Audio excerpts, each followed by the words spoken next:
Hey y'all, thanks for tuning in. Mango bloom season's here, and you're probably thinking, this is the year my tree is finally going to give me a bumper crop.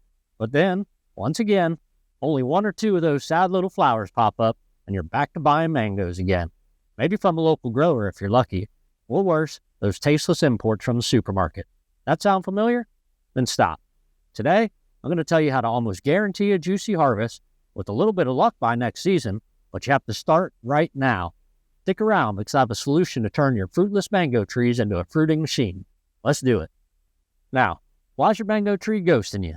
Could be a bunch of reasons, but here's one ugly truth that's all too common. Bad genetics, and they're a deal breaker. Maybe you inherited this mystery tree from the last owner, or maybe it's just a random seedling someone threw out in the yard after eating mango one summer. Or you bought a tree from the big box store on an impulse.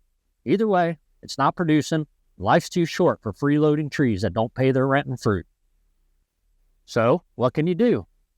You really only have two solid options. Option 1, take it out. Or worse, pay big to have it removed and replace it with a grafted tree from a legit nursery. Option 2, Topwork it. Cut it back, graft on a proven variety, and turn it into a fruiting machine. Which one's faster? Cheaper? Better? Let's break it down. First step is replacing it. A grafted tree from a reputable nursery is a safe bet. Great varieties guarantee great production. But here's the catch. You want fruit next year?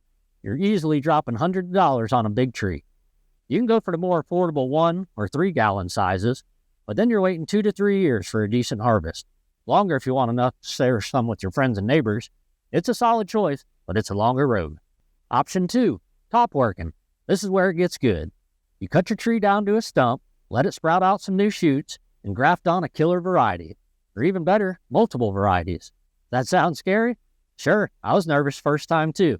But listen, I had 0 grafting experience before this, and I took on 3 trees of various sizes last year that were all grown from seed. And check this out.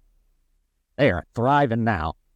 With an already established root system, these grafts explode way faster than a small nursery tree. Bigger the tree, bigger the comeback, bigger the harvest, sooner. Simple as that. If you're too hesitant to cut it all the way down to a stump, you can cut out half the tree and start grafting to what grows back from there. It's late February. Perfect timing to start preparing your plan. I cut mine in March last year, and by May, they were ready for grafts. This timing works well because by then the mango scions, aka budwood, are readily available, usually for $5 to $7 a cut. Hit up Facebook mango groups and look for a reputable seller. Or even better, check out Tropical Acres Farm in West Palm Beach. They've got the biggest variety I know of, and they'll even mail them to you. I think they start back up selling in April. You got a neighbor with a loaded tree every year? Ask for some cuttings. My point is, there's scions out there. Go get them.